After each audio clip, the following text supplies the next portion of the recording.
Hello guys, welcome to my another video. Guys आज चाहिँ होइन म यति राम्रो कुरा भन्नेवाला छु कि नयाँ नयाँ युट्युबरहरूलाई थाहा पनि छैन त्यो कुरा चाहिँ। र म त्यो कुराहरू भन्दैछु, भिडियोलाई लास्टसम्म हेरिदिनु होला। च्यानलमा नयाँ हुनुहुन्छ भने च्यानललाई सब्सक्राइब र भिडियो लाइक गरिदिनु होला। आजको कुरा चाहिँ के हो भनेपछि एकजनाले दाइले मेरो भिडियोमा कमेन्ट गर्नुभएको रहेछ।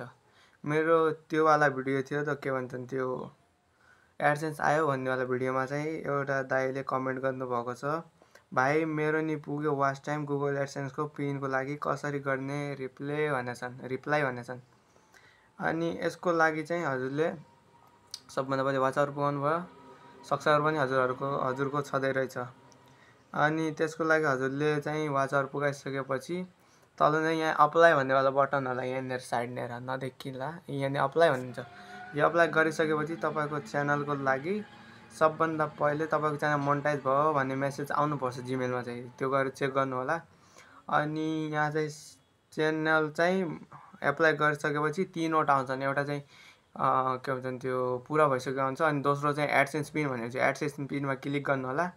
अनि त्यो एडसेन्स पिनमा क्लिक गरेपछि हजुरले के भन्छन् त्यो क्लिक गरेपछि क्लिक होइन, त्यसलाई उमा गएपछि क्रोममा गएरै हजुरहरूको ब्राउज फिचरमा गएर त्यहाँ चाहिँ हजुरहरूले एडसेन्स सर्च गर्नुपर्ने हुन्छ। अनि त्यहाँ एडसेन्स सर्च गरेपछि हजुरले एडसेन्स एकाउन्टको लागि अनि त्यो त्यहाँ जे डिटेल माग्छ त्यो जम्मा हान्नुपर्छ। अनि त्यो डिटेल हानिसकेपछि हजुरहरूसँग लगभग हजुरहरूलाई त्यसको मेसेज आउँछ एडसेन्सको त्यो पिनको। त्योमा चाहिँ हजुरको च्यानल मोनेटाइज भएपछि $10 पुग्या हुनुपर्छ कमसेकम। $10 पुगिसकेपछि हजुरको च्यानल अनि हजुरको च्यानलमा एउटा एक्सन भन्ने माथिपट्टि देखिन्छ, नोटिफिकेसनको माथिपट्टि। अनि त्यो चाहिँ क्लिक गर्ने, एक्सनमा क्लिक गरेपछि तलपट्टि स्क्रोल गर्ने हुन्छ। त्यहाँ चाहिँ लेखा हुन्छ कि सेन्ड एडसेन्स पिन भन्ने हुन्छ। अब त्यो चाहिँ भेरिफिकेसन एड्रेसको चाहिँ भेरिफिकेसन गर्नको लागि हो। अनि त्यो गरिसकेपछि हजुरको चाहिँ लगभग कति भनौँ, हजुर कुन ठाउँमा बस्नुहुन्छ त्यही अनुसारले हजुरको त्यो एडसेन्स पिन आउँछ। हजुरको पोस्ट कोड हाल्नुपर्छ त्योमा।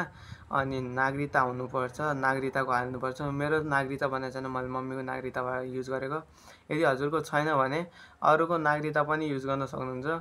अनि जस्तै तपाईँले भ्लग हाल्नुहुन्छ, त्योमा चाहिँ सबभन्दा पहिले हजुरले हेर्नुपर्छ कि कपिराइट कन्टेन्ट छ कि छैन भनेर त्यो हेर्नुपर्छ। कपिराइट कन्टेन्ट छ भनेपछि तपाईँले त्यसलाई तुरुन्तै डिलिट गर्नुपर्छ, नत्र तपाईँको च्यानल मोनेटाइज हुँदैन कहिले पनि। मोनेटाइज नभएपछि त्यो तपाईँले थाहा होला के हुन्छ भनेर। अनि त्यसपछि पैसा आउने हुन्छ च्यानल। त्यसको लागि चाहिँ तपाईँले मोनेटाइज नभएपछि तपाईँले 14 दिनपछि एउटा एप्लाई भिडियो बनाउनु पर्ने हुन्छ, या त 1 महिनामा त्यो च्यानल मोडिफाई गरेर अपलोड गर्नुपर्ने हुन्छ, फेरि एप्लाई गर्नुपर्ने हुन्छ। त्यो एप्लाई नभएपछि या त तपाईँको च्यानल 3 महिनाको लागि बन्द हुन्छ। 3 महिनासम्म हजुरले आफ्नो च्यानल मोडिफाई हान्नुपर्ने हुनेछ।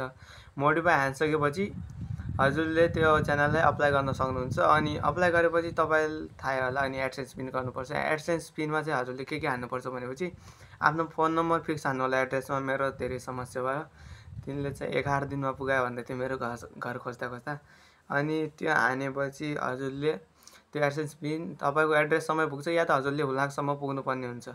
हुलाकसम्म पुग्नु पर्नको लागि तपाईँको त्यो हुलाकको चाहिँ सही पोस्ट कोड हान्नु होला। अनि सही पोस्ट कोड हानेपछि हजुरको भइहाल्छ। अनि यसै गरी एडसेन्स पिन हुन्छ। यदि यो भिडियोमा हजुरलाई नबुझेको भए म त्यो बुझाउँला जम्मा डिटेलमा।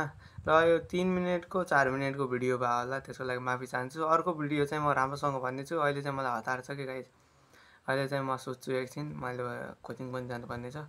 गाइज भेट्नेछु अर्को भिडियोमा, त्यति बेलासम्मको लागि बाई।